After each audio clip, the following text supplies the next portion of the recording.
হালকা ঝোল, চিকেনের হালকা ঝোল।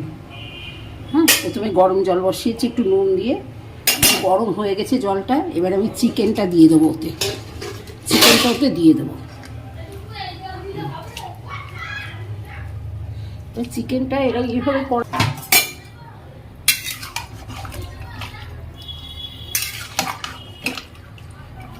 অল্প সময়, না হলে আবার গলে যাবে। কিন্তু এতে চিকেনটা ভীষণ সফট হয় খেতে, খাওয়ার সময় খুব সফট হয়, একদম সময় লাগে না করতে।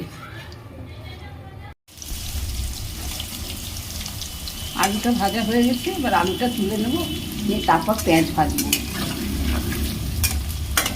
গরম হয়ে গেছে, এবার শুকনো লঙ্কা, তেজপাতা, জিরে, দারচিনি ফোড়ন দিলাম।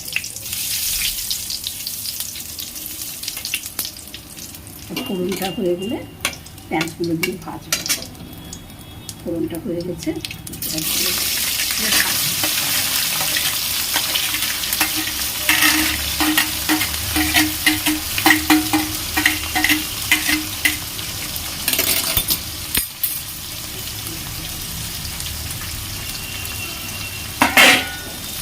দিয়ে দিয়ে ভাজা ভাজা হয়ে গেলে তারপর মশলা দেবো। একটু নুন দিই, তাহলে তাড়াতাড়ি হবে।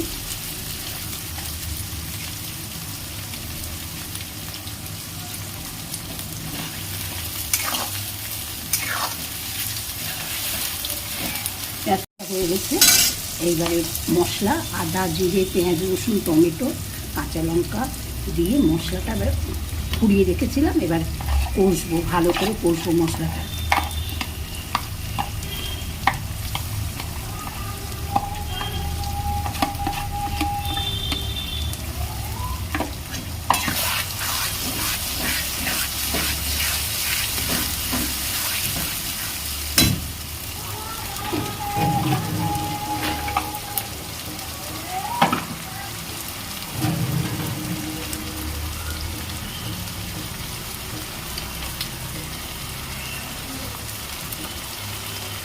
কাশ্মীরি মির্চ দেবো কালার হওয়ার জন্য,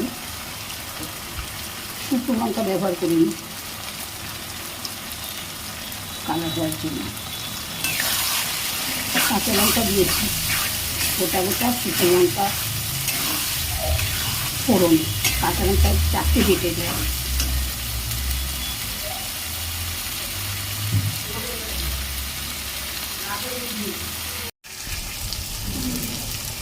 মশলা কষা হয়ে গেছে, তেল দেখুন তেল ছেড়ে দিয়েছে। এবারে আলুগুলো দিয়ে দিচ্ছি, ভাজা ছিল আলুগুলো দিয়ে দিচ্ছি, মশলার সঙ্গে কষে ভালো করে কষে নিচ্ছি আলুগুলো। মশলার কাঁচা গন্ধও নেই, তেল ছেড়ে দিয়েছে।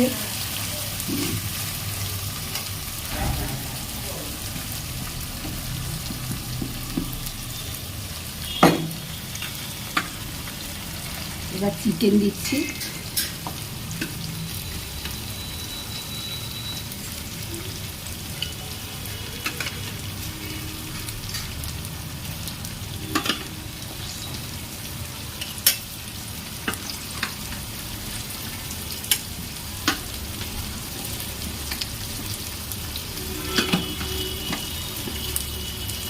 যে চিকেনটা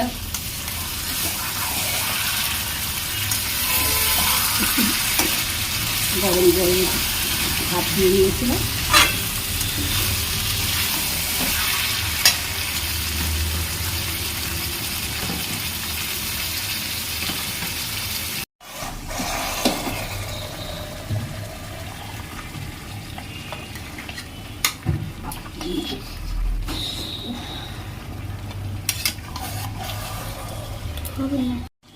আবার ফিরে আসছি।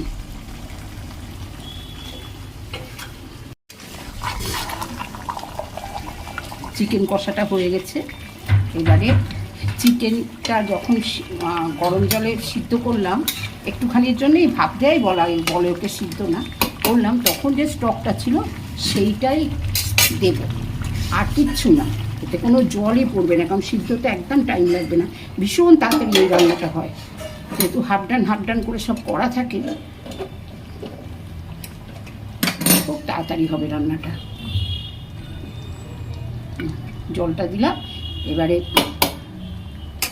একেবারে নামিয়ে তোমাদের সঙ্গে দেখা করছি মাংসটা। এবারে একটু এভারেস্টের চিকেন মশলা দিলাম, একটা ভীষণ সুন্দর টেস্ট হয়।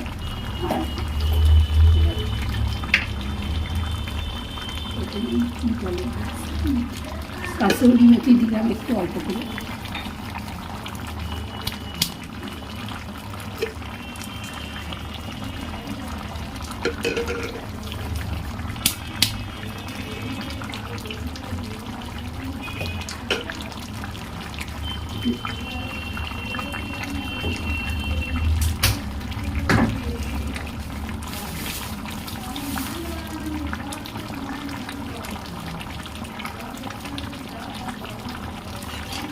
একটু ঘি দিয়ে নামিয়ে নিচ্ছি।